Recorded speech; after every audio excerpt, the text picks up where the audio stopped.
You guys, parting is such sweet sorrow. We have been filming these top 43 videos, which became a top 42 video for months, and the time is finally here. The first semifinal is tomorrow. So for one last time, we're gonna go around and reveal our top 3. Are you ready? Let's do this!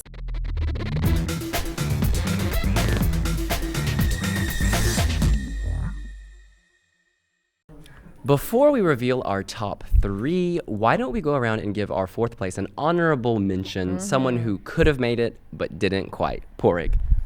Mine would have to be Bulgaria's Polygenova.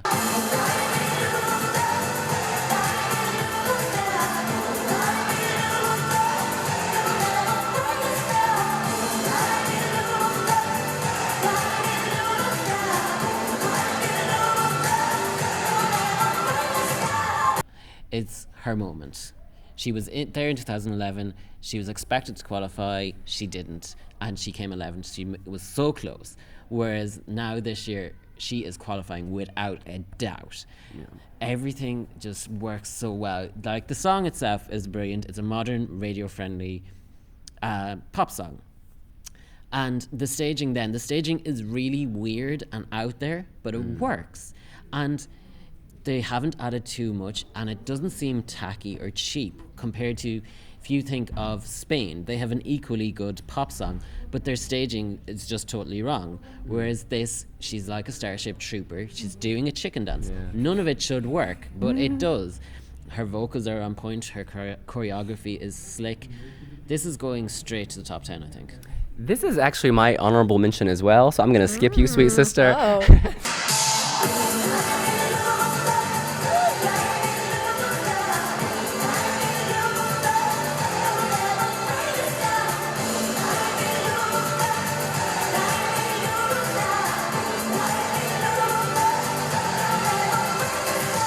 Bulgaria was almost in my top 3. I love this, and depending on my mood, it is in my top 3, but it's getting my honorable mention. I'm just going to echo you. The chicken dance is amazing. She takes things that shouldn't work and makes them work.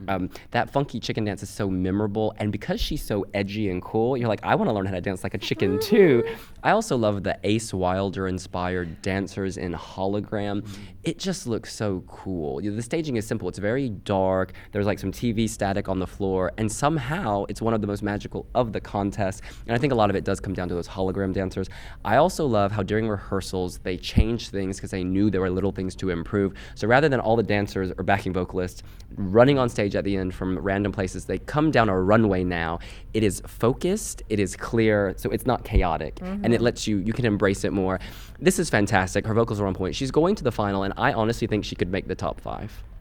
She is great, and what I also want to add to that is some are saying that she might be a contender for the Barbara Dex Award because she's having clothes, and with some points it lights up. For me, this is so good. It is so poly, and it is something with a change, but not like, oh god, look at me, this is my first dress, whoops, here is my second dress. It's not like that. It's something else, but in a really good way. Polly is great. But then, my number 4 of this year is Russia.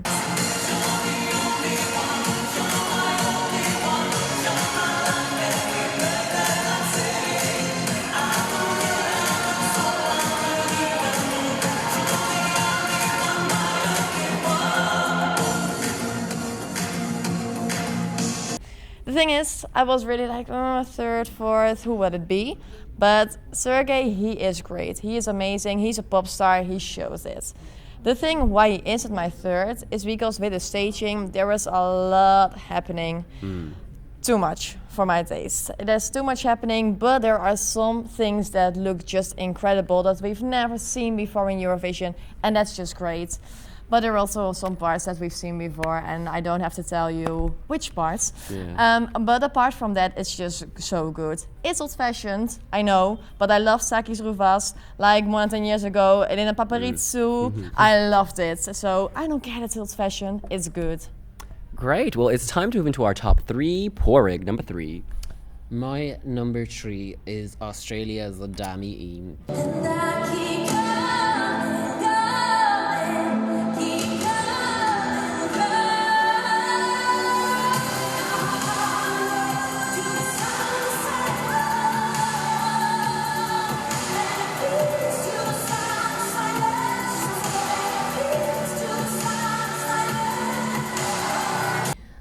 before the final, or before even the first rehearsals, she was in my top 10, but she was borderline. She was just scraping in. I wasn't totally blown away by the song. I liked it, but I was like, this can't win. Then she just came in, she did her first delivery, and she blew, or her first rehearsal, and she blew us all away. Because that vocal, I think she's probably got the most pure voice, because there's certain singers that they have raspiness or whatever, but she has such a pure tone to it, and she just sits on top of the box, So good. and she just sings, and it's all done so cleverly, because it's well known that she is kind of awkward on stage and that her choreography leaves a lot to be desired. So they've very cleverly, she's kind of like a beached mermaid on top of the box, and then she's lifted down and she stands for the last few verses, and just everything about it works so well. And I think Australia probably slipped up last year on the staging, but they've come back and they've shown us how it's done. You know what? I'm actually going to skip Denise again because Porg and I seem to, we have a lot in common this evening. Australia is also my number 3.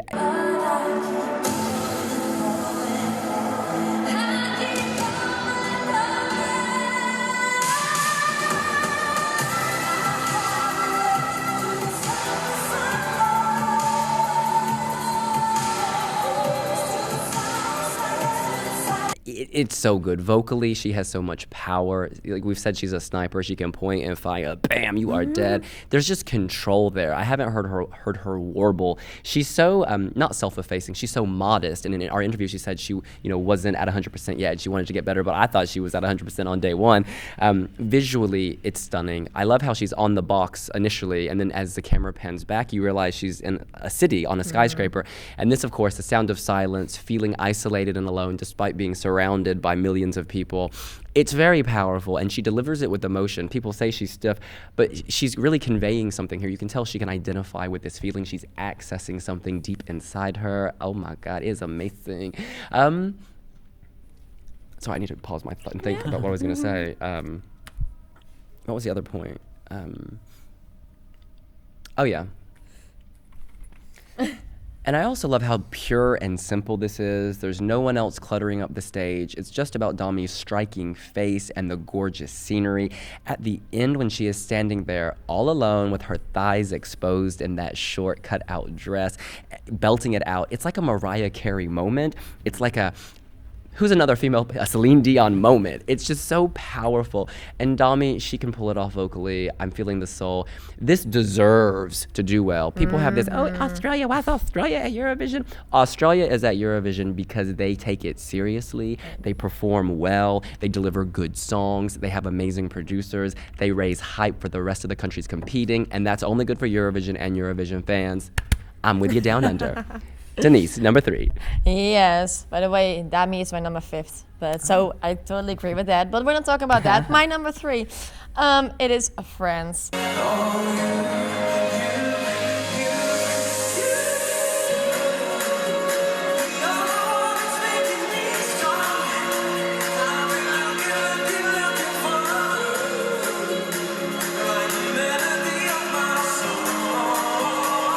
France was my number 1 for a long time. I loved him, still do. But the thing is that there are 2 people who were so incredible. They really surprised me, so they were better. But about France, I really like that they didn't bring those ballerina tutu girls. So I'm already happy about that, and that he's standing there. He is so charming. He can sell anything. I mean, when he looks into the camera, everyone is in love with him. So I'm glad he's there by himself. The thing is, about the staging, I like that it's all about space and everything, but sometimes he's still missing the right camera angles. But I do think that at the moments that he has the right camera angle, that it looks crazy. I mean, at some point, there's like the space coming out and like the galaxy, and he's just doing like this, and then there's a camera there. But it has to be on point. Yeah. And when he does that, it's just so good. Plus, I am glad that with the high notes, he has those backing vocals, because that sounds so much better, and he can concentrate on the rest of the song. Yeah, I'm glad they've changed the camera angles, fixed the crops, because after the first rehearsal, I was really worried. But now I think he's back in contention. I personally don't identify with the content. I don't like solar space themed things, but I can see how people would, and he's a very good performer and singer, and the vocalist work. So, yeah, I'm feeling positive for his chances actually after feeling quite bad after the first rehearsal. Before rehearsals, he was kind of borderline in my top 10, and he probably still is because his staging doesn't do him any favors. It's not a winner's stage. The song could be a winner's song, but it's the Eurovision Song Contest, and the staging is so important. And when so many countries have upped their game, it seems like France have stepped up big time. Well, Porg, tell us your vision for number 2. My number 2 is Armenia's Iveta Mikuchian.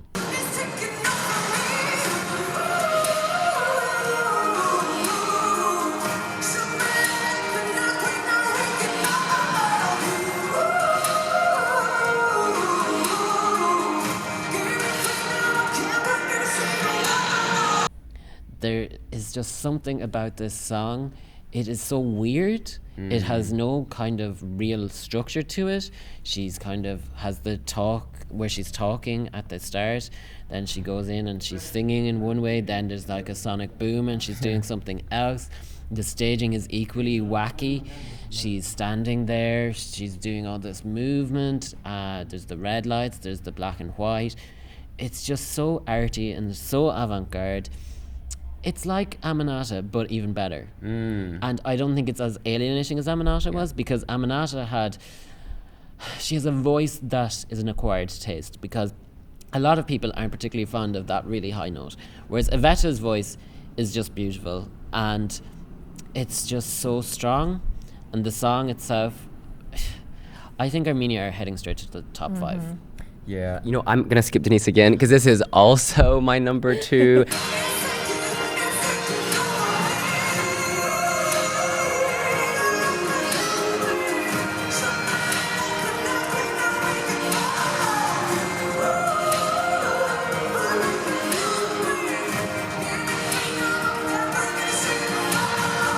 I think this would be a very deserving winner of Eurovision. I applaud Armenia for bringing something entirely different from what they brought last year. Yeah. They constantly mix it up, from the Dorians kind of, well, not my cup of tea rock, to Aram MP3, which is edgy, to Genealogy, which is almost like musical theater, to this, which is, I can't define it. It's so experimental. It's so different. It's never been done at Eurovision. The opening 40 seconds, the most dramatic and surprising 40 seconds we have ever had at Eurovision. Yeah. This is just so good. And it's risky to do that because you're either going to be mocked or you're going to be embraced. And thankfully they are embraced because Iveta pulls it together. She is such a good performer. She's able to take edgy elements and make them mainstream. That is a gift. You can't be taught that. You just gotta have it. And she's stunning. She's just stunning. The visual presentation enhances everything.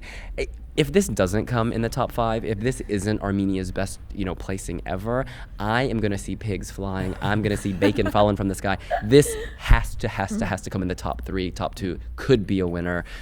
I'm in love. Yeah. Let's go to my top 2 first. My number 2 is Ukraine.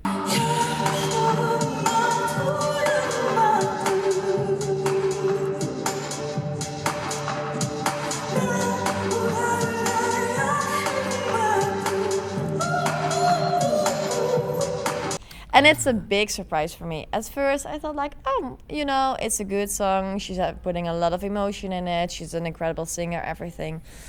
But not top 10 for me.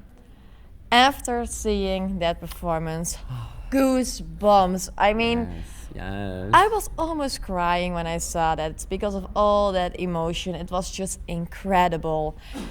And you know why that also is? I mean, that staging. That's why I missed Ukraine in Eurovision. Yes. They're so good with staging. At one point, she's doing her hand like this, and there's a tree coming out of it and everything. It looks so good. What is also improved is that in the national final, she says something like, they are coming for us, something like that. No. But she's doing it like with a shouty voice. Right now, it's not shouty anymore. It's really calm and really effective, and I want to listen to it. Even though the song isn't really my style, it's just so good. I keep on listening, I keep on watching, and Jamala is amazing. Time for our number 1. Yes, Porg, your top song of Eurovision 2016. Back when this song was selected, I never ever thought that I would utter these words, but Jamala's 1944 is my number one.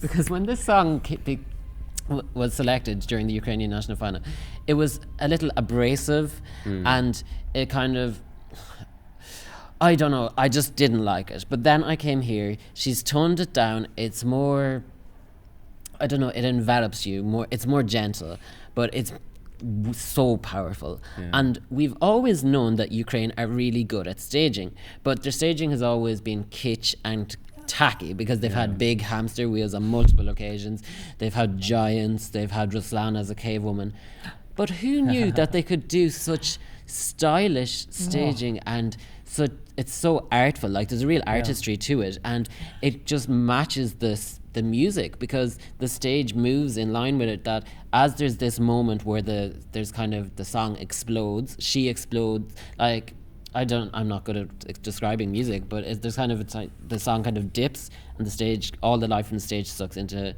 Jamala, and then it just explodes. Like that moment alone is a winner's moment. And the song, when it was being played the first rehearsal, the whole press room went silent, and that didn't happen for any other song. And I think like people are still saying that Russia are going to win, but I think it's Jamala's to lose. Porig, we are twins today. Our top four are identical. Ukraine is also my number one.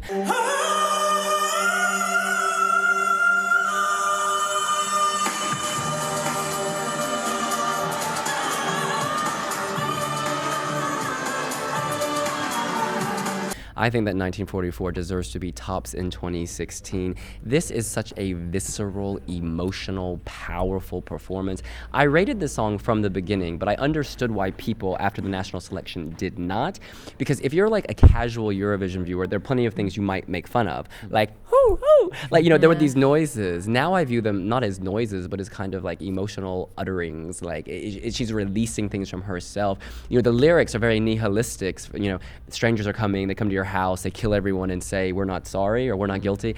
You know, that's pretty damning, that's pretty dark. But this is a dark song. It's a dark song based on a reality, a familial history, and that's why she's so exhausted after she sings it. When she's done, you can see that she's cried, you can see she's exhausted.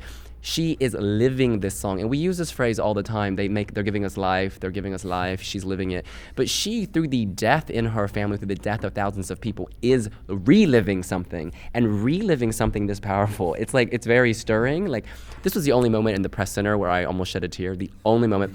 There was that moment the room went silent and then everyone erupted in applause, and you knew that the game had changed. The bookies have her down as number 2 behind Russia. I see this coming down to a competition of high production value, cheesy pop, mainstream, with something very artistic, spiritual, soulful. And, you know, depending on how people feel, it could go either way. Like, you know, I think this is art. I won't say it's too good for Eurovision. I hate when people say that. But this is so good for Eurovision that it's good outside of Eurovision as well. Whereas Sergei's song, I think, would be considered better at Eurovision than it would on the radio. And I don't mean that as an insult, because it's not. But I think that I would have to give Jamala the edge when you put those two against each other. How do you think it's going to come down? I'm hoping for Ukraine, and I think she might just have it. I think it's going to be like a Molotov moment. Yeah. Mm-hmm. Yeah, I think it will be a top 3 at least. I mean, it could be a winner, but it's top 3, that's for sure. My first is Armenia.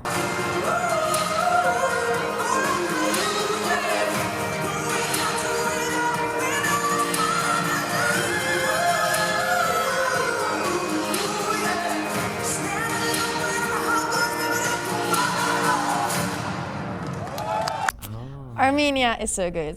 And with the Wiwi jury, I gave her a 10. And when you give someone a 10 and you come here and you watch the rehearsals, you expect a lot. Most of the times you expect too much. But this time, everything that I expected. This was way, way better. It's just incredible what she did there. And I'm all about the boys, but you can say, I mean, she looks so hot on stage. And it's does. not, yeah, and with that boom, there was like, she's doing all those movements in red light. The good thing is, I thought she looked normally hot there. And not like she was someone who was walking in Amsterdam and looking for a job. So that's really good if you can do that. But no, her voice is incredible. I love that high note and I'm waiting for that all the time. And I mean, the camera angles, they are just amazing. They're always looking for the right angle and she works it. She flirts with the camera. She can do everything. I think she's an incredible artist. And together with Ukraine and with Russia, I think they will fight for the first place. You know, it's so interesting. We talked about how Armenia, the song, could be divisive because it's so experimental. The same is true with Ukraine. It's so divisive because it's experimental and otherworldly and defies genre. But in both instances, it's the performer that unites it. And just taking it back to Ukraine, you know, she's going, ow, ow, she's screaming, she's doing all these things, and you would laugh. But because she is such a believable and like valid singer, character, like emotional being, it works. It just really works. And the same is true for Iveta. Only Iveta could perform that song because other people would be like, WTF, but she just, yeah. In any event, who do you think will win? You only have, I don't want an explanation. I just want to know who will win. Russia. Ukraine. Ukraine. Moliva, 1944. That's what we think. What do you think? Who make up your Eurovision top 3? Who's winning and who should win? They're not necessarily the same. You can let us know here on wiwibloggs. There's also a subscribe button. Use it. And make sure to hit the like. For the final time, see you later. Bye!